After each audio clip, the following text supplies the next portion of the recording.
The Centre Specialised Masters Festival has a broad remit. A lot of the European schools with their Masters in Management, many schools that offers Masters in Finance, with supply chain. We just had some fascinating discussions around quant economics. I learned something with every panel that we get to do. But I do think that in the coming years, we could probably have a dedicated festival just for the Masters in Business Analytics, or the MSBA, as my industry peers have all agreed to describe this program. It really is one of the hot areas of development across the US and across the world. So it's great to be able to dedicate this panel to 3 of the world's top schools and their entrance into this space, but whether that be recently or over the last decade. And to have that discussion, I'm delighted to welcome Alison Jacobs. Alison is Assistant Director of MSBA Admissions at the Goizueta School at Emory. Also joining us from upstate New York, we've got Jennifer Crandall. Jennifer is the director of the suite of MS and online admissions for the Simon School at Rochester. And then promising an intelligent future, we have Kevin Dietrich. Karen is the director of the MSBA at the Tepper School at Carnegie Mellon. We spoke earlier, Alison, just before we went live, about growing demand. It really is a program where you've seen tremendous growth at Goizueta over the last few years. Why do you think that is? Thank you, Matt. I think the growth really stems from the demand from employers for people that have technical skills, data skills, but probably more importantly, the business acumen to be able to serve as translators between the different departments that are out there using this data to turn into meaningful strategies.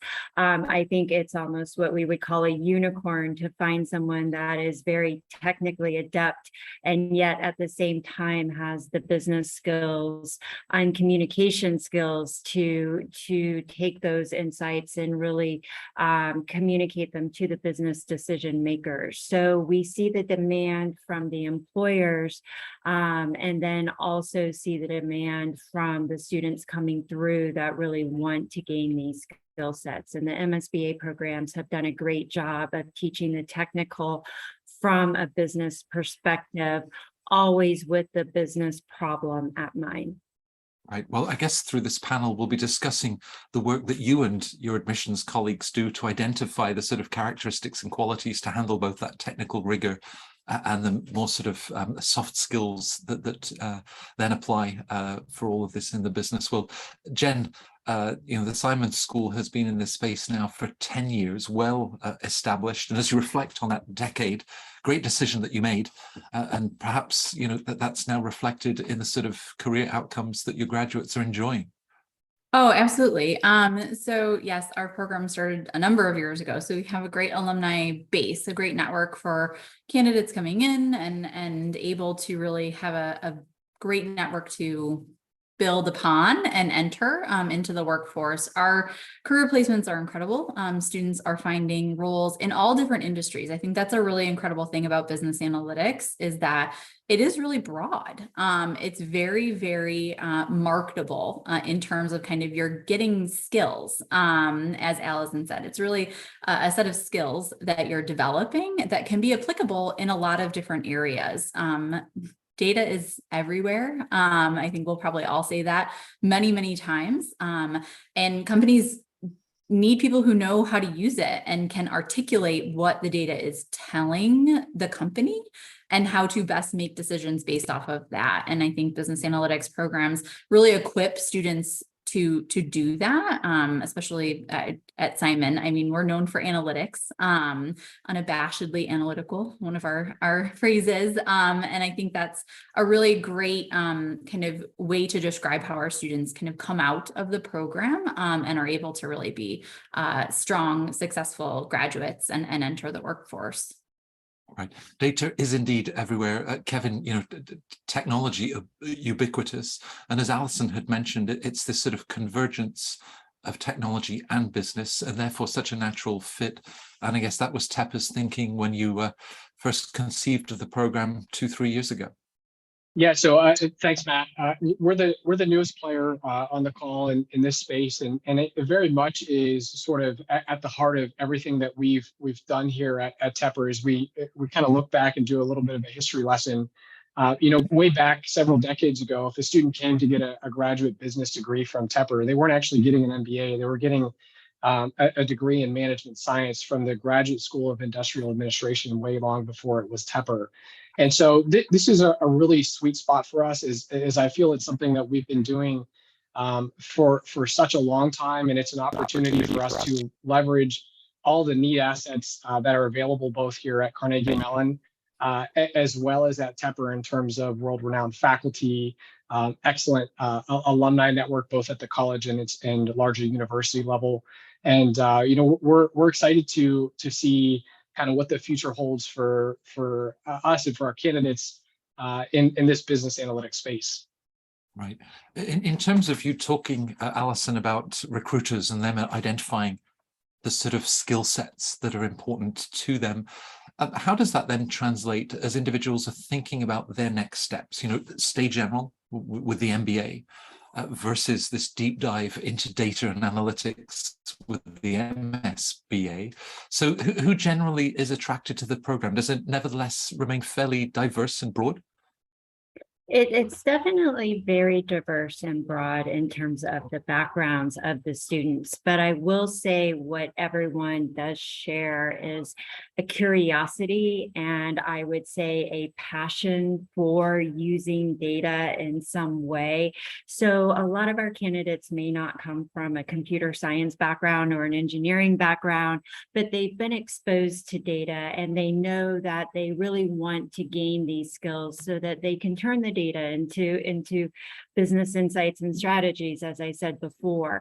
But one of the things we've really made a concerted effort at with Goizueta is making sure we do recruit from a wide variety of backgrounds, because when you take people with a different background and put them together on a team, you really get to see the creative approaches emerge and the different perspectives. So it's very important to us that we do recruit from a diverse background. With that said, I think it's also in full disclosure to say that these are technical programs and we do code in these programs. And while I think coding is something that most individuals can learn if they set their mind to it, you do have to do a little bit of it before knowing if these programs are right for you. So I always encourage students that might be coming from a less technical background to do a little coding now. Make sure they can tolerate the coding, because we're not computer science backgrounds, but coding is the means to the end. And I think to really get those creative insights, the coding is what enables you to do so. Right, because whether it's in healthcare, in financial services, in consumer goods, Jen, as you talked about the potential breadth and how the data can then be analyzed in so many sectors and industries. So on top of what Alison was describing of looking for that diversity, who do you think that the program really resonates with, perhaps in terms of work experience or some of those fundamental coding skills that will then be very useful in the program? Yeah, so specifically at Simon, because there's so many different programs for business analytics now. They're everywhere, which is really great for candidates who are looking for different opportunities at different stages in their careers, in their life, in their academic experiences. For our full-time program at Simon, though, we are very focused on early career professionals. So those coming right out of their undergraduate experience or with a couple of years of work experience who really just want to kind of up-level their skill set in terms of the analytics experience or the business experience. Maybe they do have a background in more computer science, but they really want that business kind of side of it to be able to marry the two together. Or they don't have experience in any of it. They have experience in hospitality, but they know they want to go into pricing or social media analytics or something like that, where they really want to be able to get that business and analytics experience together. So generally speaking, early career professionals, those looking for an additional skill set or to up-level skills that they already have and enter the workforce early on, really start to build their career and build on those skills as they enter the workforce. Right. Now, Tepper rolls off the tongue a lot more easily than the Graduate School of Industrial Management. And we can fit it on your Zoom screen for the Centre Court Festival, Kevin. You know, as you have evolved as an institution, but I'm thinking about candidates, you know, some of them will be graduating into positions that probably didn't exist 10, 15 years ago. So how do you then sort of match the program, the opportunities it's creating with the post MSBA career aspirations and what, you know, individuals might hope to be pursuing as a career 3-5 years from now?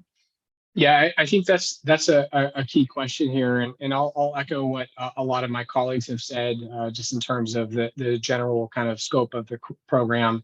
You know, generally it's going to be more in the pre-experience space, those folks who are coming in with you know, 0, 1, 2 years of work experience, and I think the crux of it is that for us, as we've kind of evaluated this program, we've tried to sort of optimize the balance between sort of the technical side of the program along with the business side of the program. The roles are going to be newer and they're going to continue to evolve, but in some way, shape, or form, we've seen data and sort of numbers crunching involved in business for any number of years. And I think the key differentiator for our folks is that we're setting them up for the next 5 to 10 years to be key business leaders. Having that solid foundation and understanding of the scope of business and how the data that you're using, that you're analyzing, that you're managing impacts not just you and your function and role, but the entire business, the entire organization is just so critical. And as we look back, I mean, all of us here know how easy it is for a business to fail. Large ones, small ones, ones that have existed for many, many decades. And I think that the key that we're all trying to convey here is that we are working with companies to continuously improve our programs to ensure that we are providing them with leaders, problem solvers, creative thinkers that will help sustain their businesses. And I'm confident will sustain the long-term career arcs of our graduates here. Right, and with that ability to sort of adapt and maybe just ask smart questions, probing questions. For the program itself, Alison, how long does it take to complete? And within it, is the opportunity then to sort of personalize and take certain electives? How flexible is the curriculum?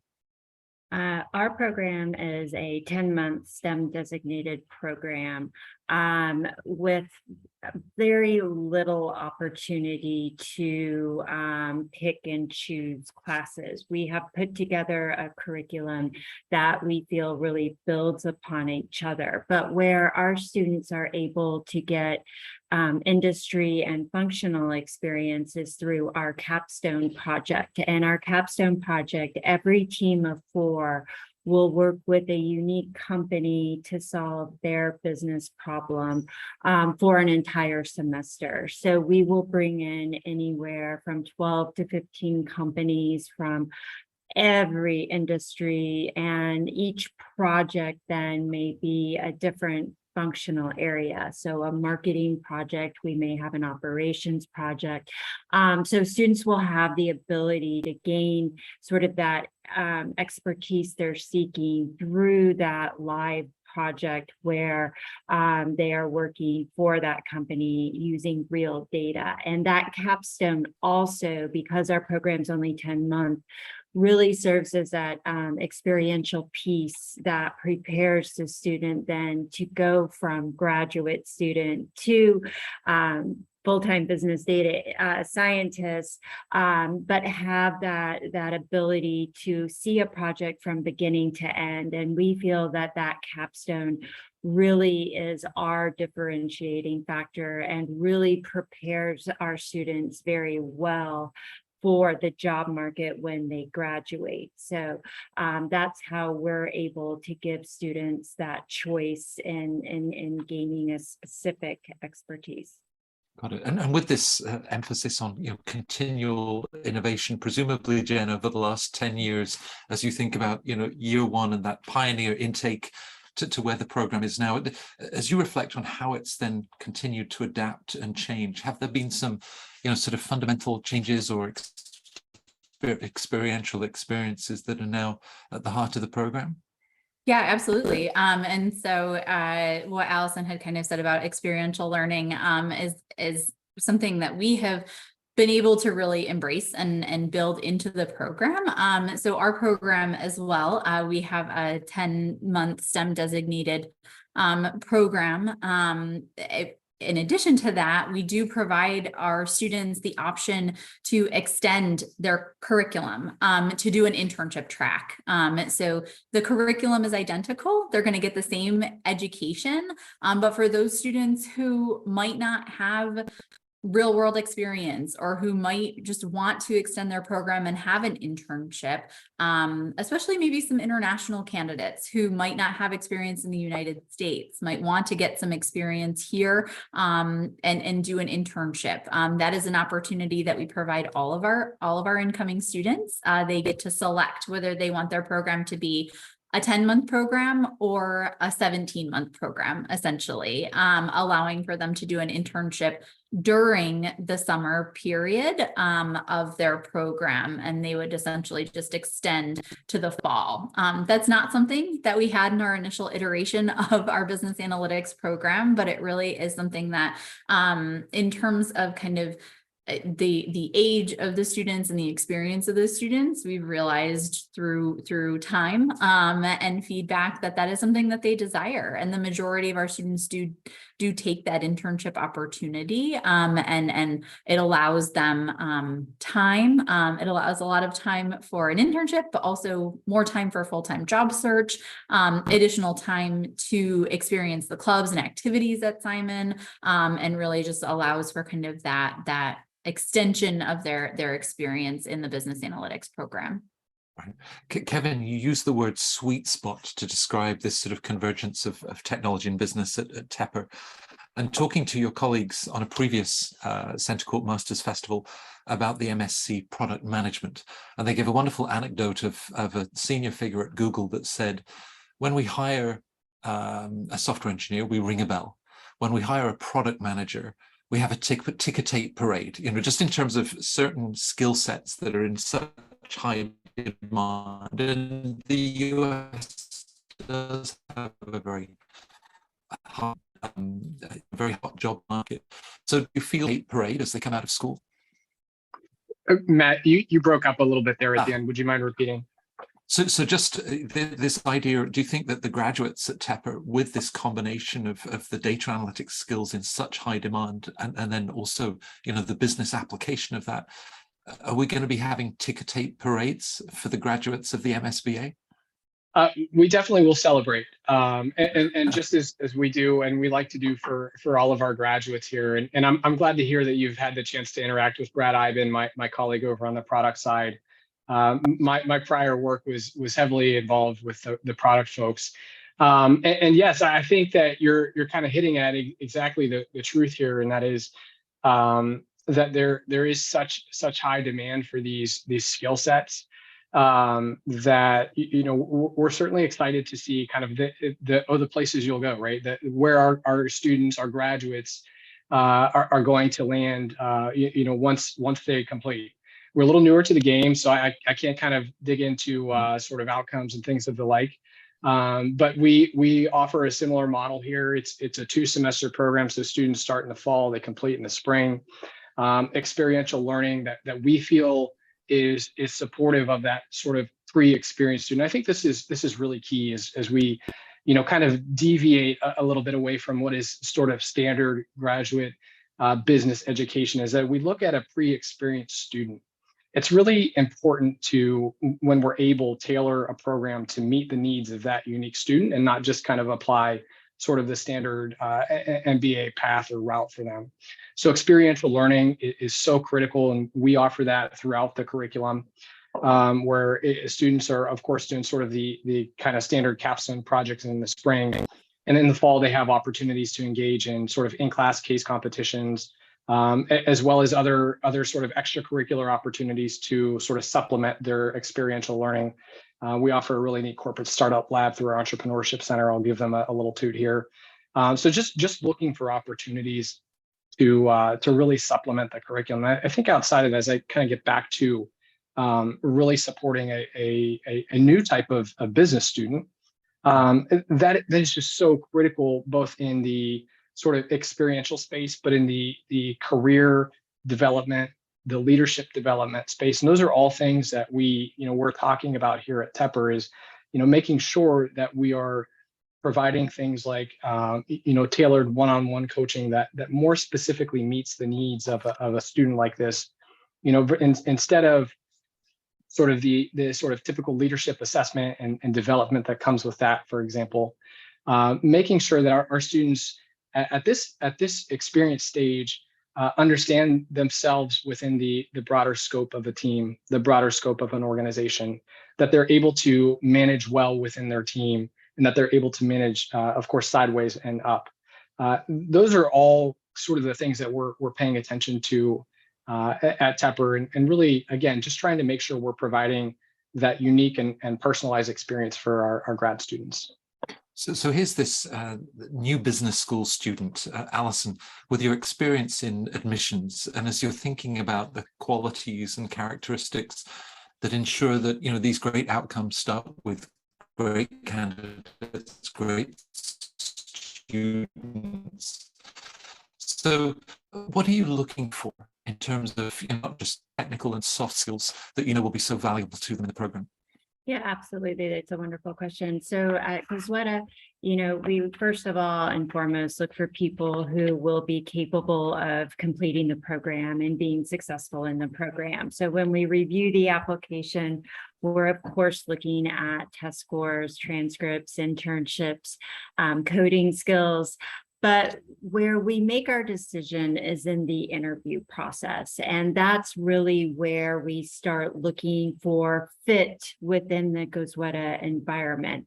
We're technical, but we're a business school, and we do a lot around consulting, problem solving boot camps, communication skills, leadership skills, and we're looking for people who are going to thrive in that environment. So, when you say fit, it's very broad, but specifically for us, it's people who are comfortable being in a team setting, comfortable with communication skills, with presentation skills, and more than anything, people who are passionate about business analytics and also passionate about being part of the Goizueta community. So we really look for people who have done some homework and have spoken to current students, spoken to alums, who have really gotten to know us well and can say that definitively that Goizueta is the right place for them. And we also want to make sure that they're curious, that they enjoy a deep dive into the data, that debugging a code for a long period of time is not going to deter them. And those are all things that we're able to gain through that interview. And at that point, we decide, if that person is a fit. And hopefully through that process as well, the candidate has decided if we're a fit for them. And that's also very important in this process. I like this idea, whether it's expressed through coding, but even a certain doggedness and a determination, Yes. to get through and Yes, to uncover the result. we call it grit, to that. If the students have grit, then, we know they're going to be a great fit for this field. And that same sense of curiosity, Jen, I mean, does the applicant into the program, do they have to have the next 5-10 years figured out? I mean, that's surely part of the experience at Simon, and how they'll then be able to explore to then develop the next steps of their career. Yeah, I mean, we want to know that Simon's the right place for them to achieve their goals. I think that fit piece that Allison mentioned is really, really important. And so in the application process, we do ask, where do you see yourself going? What do you hope to do? Because I mentioned before, there's a lot of different schools out there with a lot of different programs that have a lot of different resources available to students. And it is important to find the right one that is going to help you achieve those goals. That's not to say that those goals won't change, and Simon won't be there to help you afterwards to get to those ultimate goals. I mean, a perfect example of this is at Simon, we have what we call our Gateway to the MBA program. And so any of our graduates from our specialized master's programs are able to, within 5 years, apply back to our MBA program. And if they're admitted, they can complete their MBA in 1 year. So essentially 2 years worth of curriculum for a specialized master's degree and an MBA, which I would say a lot of people applying to specialized master's degrees, they might think that that's their terminal degree. That's the last one, but they get out into the workforce and realize I do want an MBA. And so at Simon, we're prepared for that and hopeful that they'll come back and get their degree there. So we've built that program knowing that while some people might think, hey, yep, I want this specialized master's, this MSBA, and then I'm good. I'm going out there. I'm going to be incredibly successful. Maybe in a couple of years that might change, and they want their MBA now. So I think while we do want to know what candidates want and to have them have a vision, everybody's allowed to change their minds in the end for what they're doing. And the candidates for these programs are young. I cannot tell you that when I was 21 or 22 years old, I could have told you what I would be doing now, which is far from 10 years from when I was 21 or 22 years old. But I think just being supportive of where the students are and what they want to be doing and kind of allowing for that growth and embracing them as alums as they go through it is really what our focus is. Right. Well, Kevin won't admit it, but he's only 24. He's on a bit of a fast track in terms of stages of career. Now, both Allison and Jen have also placed the program, Kevin, within the wider context of Goizueta, Simon, and even business schools within a wider university. How does that play in? Because you're packing in a lot in the 10 months. There's a great intensity and an academic rigor there, but also, no doubt, the opportunity to sort of explore everything else that CMU offers in so many different disciplines and areas. Yeah, there's challenges to be sure in that space. As we talk about a short period of time, the program here is pretty much made up of required courses. And so a lot of where we see that occur is going to be in the outside of the classroom experience. And I'm glad to say that I've seen our group of students come in and really engage with that sort of extracurricular experience. Not just here in Tepper, but across the university. But speaking to kind of within the Tepper ecosystem, engaging in our broader group of clubs and organizations. And by the way, those groups who are traditionally MBA students and thus clubs MBA led have been super welcoming of sort of a newer group of students heavily focused in business and data analytics, supporting them through sort of their career preparation, mentoring, boot camps and the like. And that's where we see a lot of the sort of, I guess, customized experience occur. And we talked a little bit about leadership as well.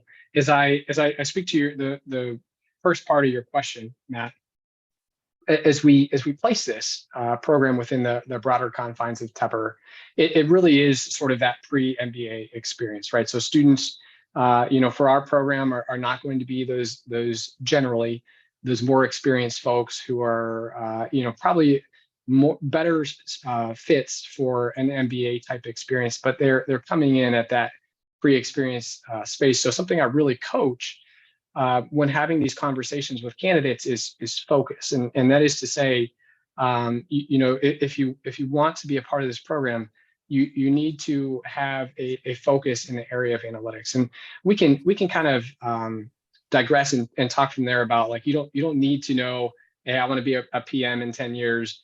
Oh, I want to work in consulting, or I want to work in financial services, or things of that nature. The nice thing about data and business analytics is that I think it was, I apologize, I think it was Jen earlier who said it spans so many different industries. And I think that allows for some time. I think it is challenging, right? And Jen's comment resonates with me insofar as knowing what you wanted to do at 18 versus 22 versus 24, right? It's challenging. What I like about data and business analytics is that no matter what you do in 10 years, it's always going to be relevant.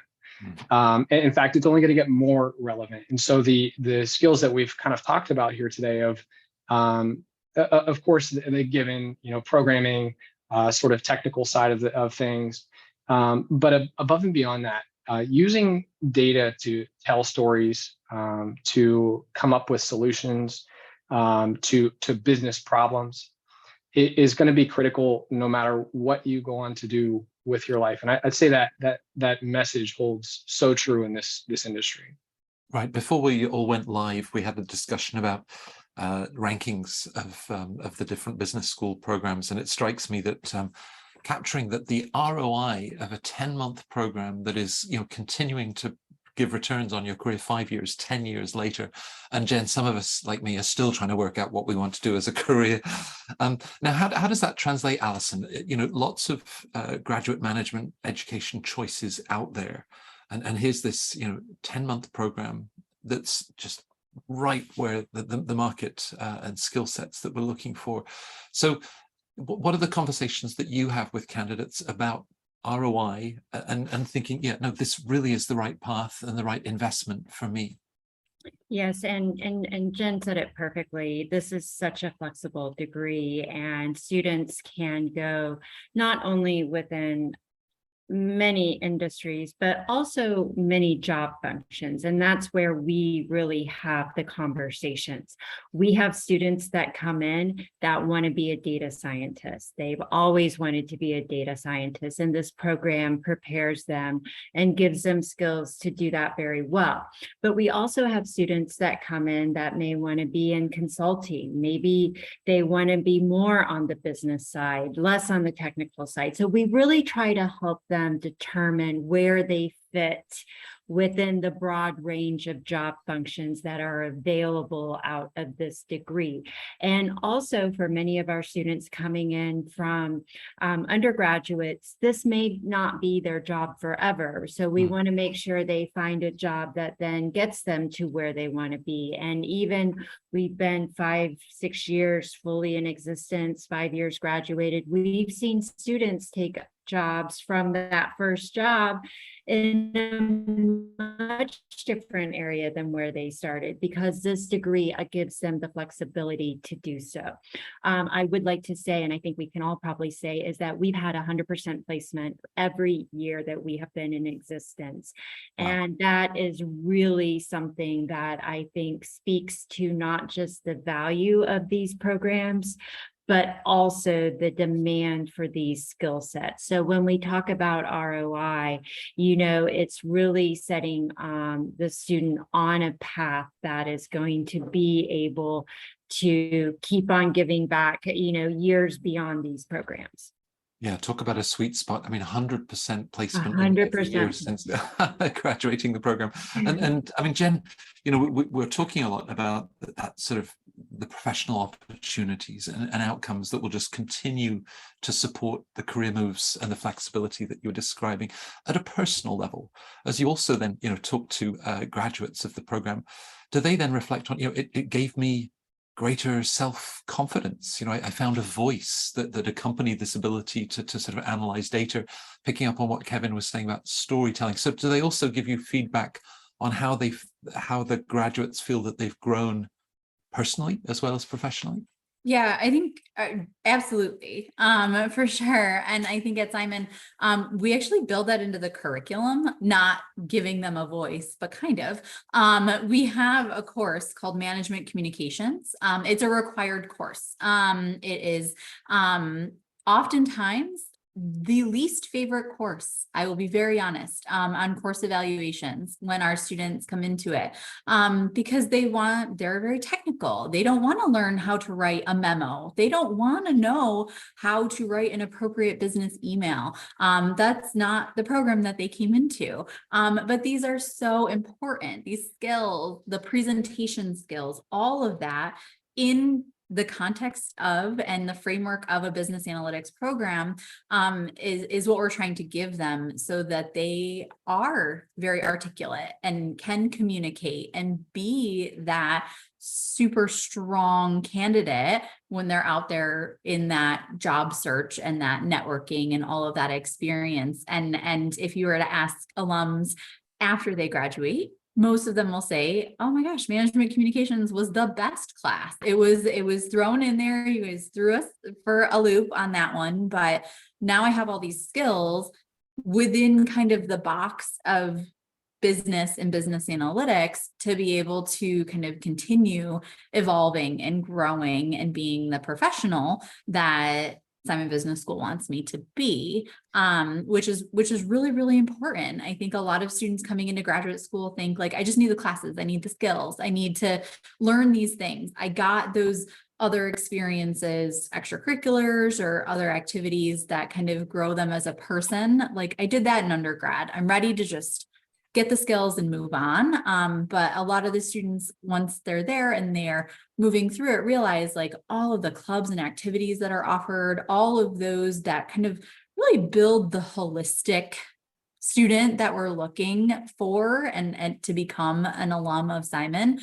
Those are what they remember most. And those are the experiences that they value the most, because they gave them those relationships with their classmates and gave them the extra experiences with staff and faculty and students that really develop them as a person. So I think that while yes, the curriculums are very important, it goes back to kind of what we've all been getting out of FIT and the school and the whole experience that you're going to get out of this very brief period to be able to kind of bring it forward with you as you continue on your what will be a very long life journey and kind of job career path.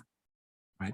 With current class sizes that are no doubt going to continue to expand, the volume of applications, in some cases, there are more applicants per place than for Stanford's MBA. Can you imagine? I thought that was the sort of the summum of selectivity. So advice, Kevin, to the incoming student on day one. They've been through the selective process, probably a sense of imposter syndrome. Everyone else is going to be smarter than I am. How would you then sort of counsel them to really get the most out of this year that they're going to spend at the school, but both in skills that they'll develop, these other opportunities that Jen is describing? Yeah, I think when we talk about a lot of the skills that we've talked about here today, it's really critical to kind of focus in on one piece in particular that maybe we haven't really talked about, and not so much a skill, but a mindset. And as we approach the year and the challenge, right, it's fast paced. There's a lot going on. There's a lot of different things to do and engage in.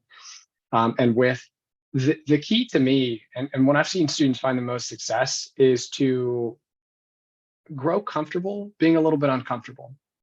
That's when you're going to learn the most. That's when you're going to experience the most.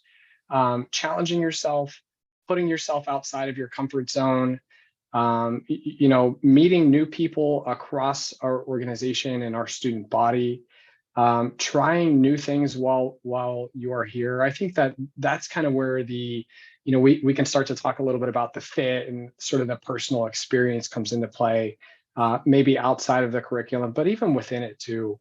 I think it's really critical that we kind of take a new mindset, and as we look at the future and business leaders and data driven, we're not always just looking for the formula that gets us to the right answer.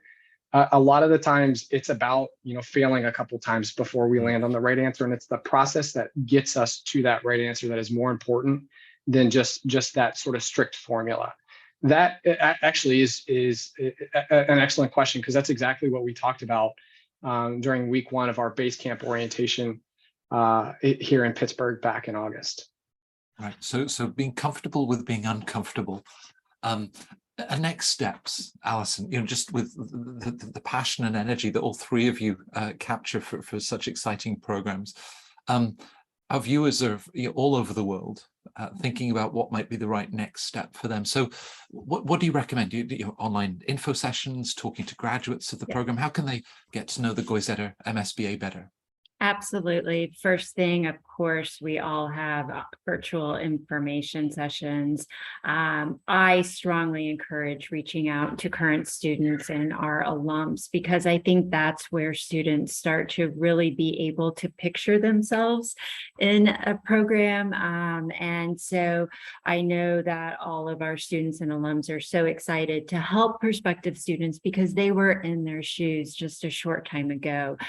So that's really where I think the best information comes from is those people that have experienced the programs.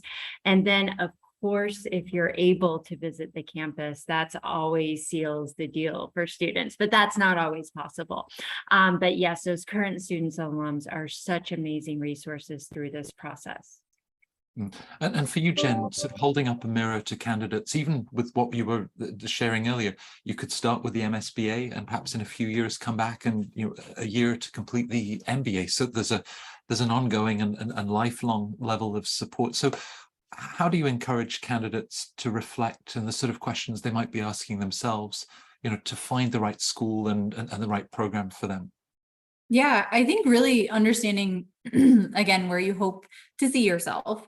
You do have to have thought of goals and what you want to be doing to kind of best know what is going to be the right fit, what skills you want.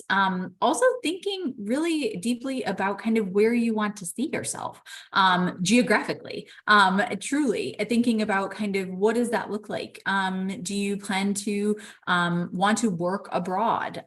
Do you want an opportunity to kind of stay in your home country? Do you plan to study abroad and go back to your home country? Kind of what does the network that the school that you're looking at or schools that you're looking at provide you in terms of those kind of post MS program goals that you're going to have? Because you are going to want to think about what that is going to kind of set you up to look like depending on the school that you choose.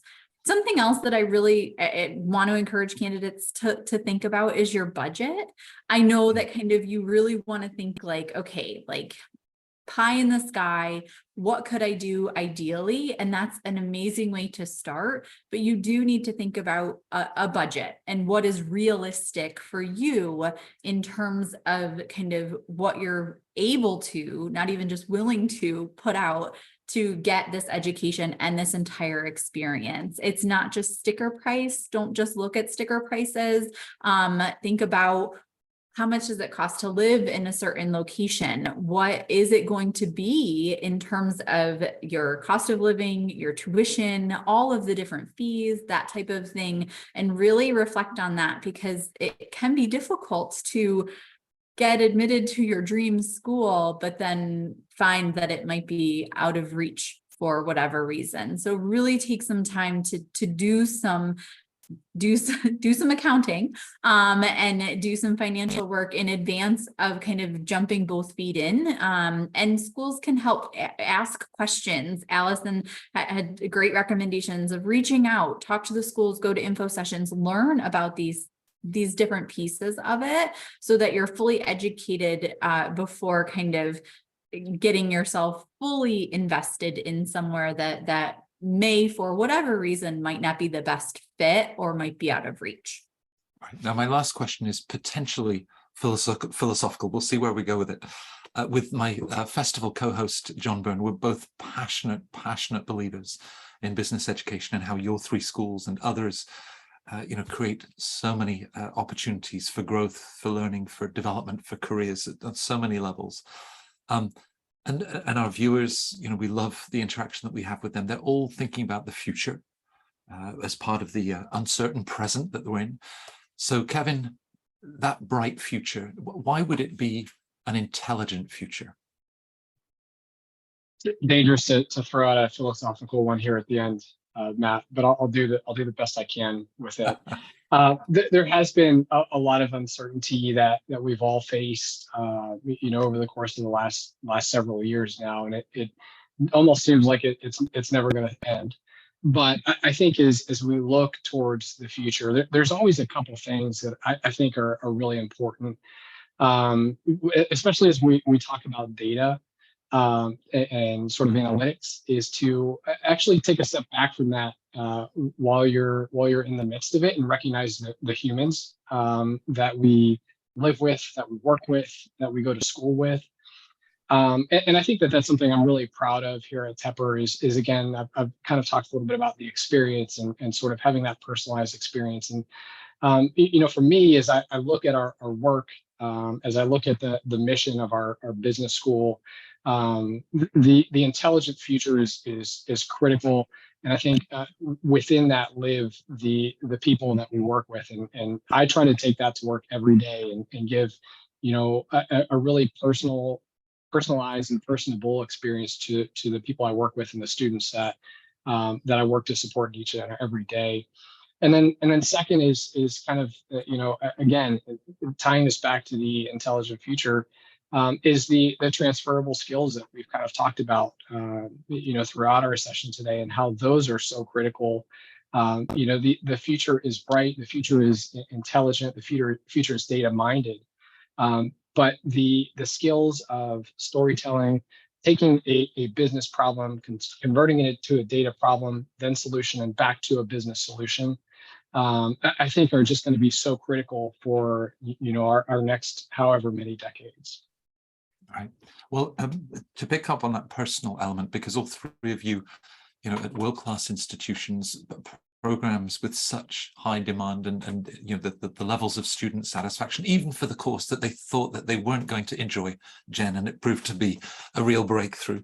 But each of you bring your own sort of personal passion and energy to this festival, which I think being able to capture that and share that. So I have no doubt whether those virtual info sessions, the discussions that they'll be able to set up with your students and alum, but it starts with you as ambassadors for the school. And you're an absolute credit to your institution. So Alison, Jen, Kevin, thank you for joining us at the festival and sharing, such exciting opportunities that the MSBA has to offer. Thanks very much indeed.